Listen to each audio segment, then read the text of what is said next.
So this is about as bad of a wheel seal failure that I have seen in a long time, and I'm always really big on figuring out why it failed, not just replacing parts. But this one is terribly obvious. We have an absolute massive wheel in play or bearing in play in this. So we'll get in there and see if something has actually failed, but fortunately we caught this before this was actually either a wheel in fire or a wheel off event. So we will get this taken apart to figure out if something actually failed, figure out what it takes to repair it properly, put it back together.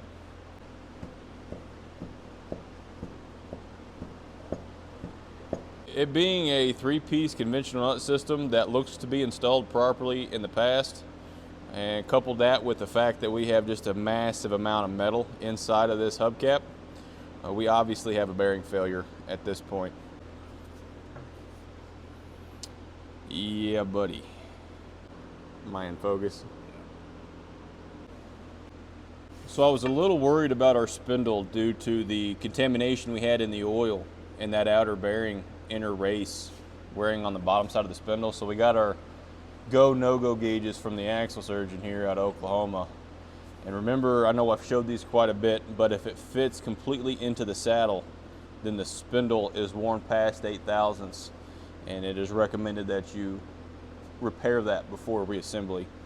Fortunately on this spindle, we do not have that much wear, surprisingly. So we will be able to reassemble this as is.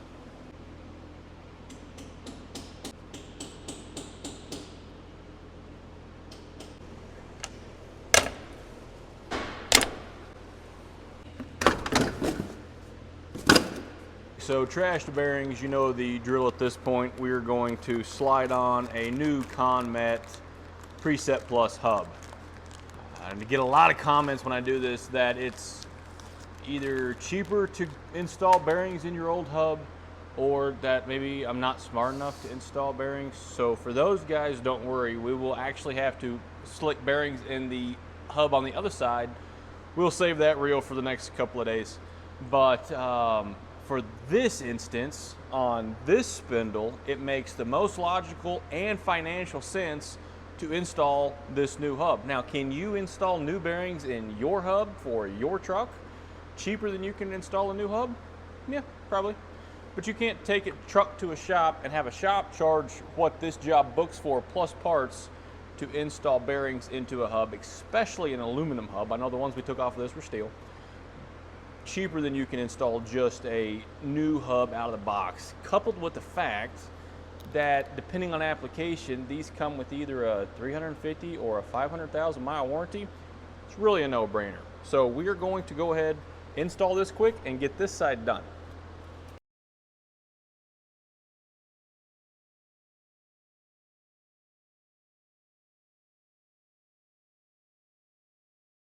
Now I did make sure that this axle and hub are rated for the same weight. This is a 13,200 pound axle, which conveniently the hubs that I keep in stock here are rated for the same.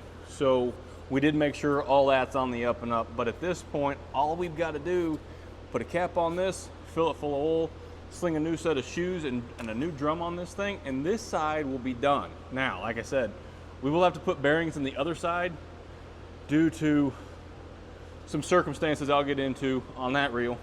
But for now, that's all there is to this one.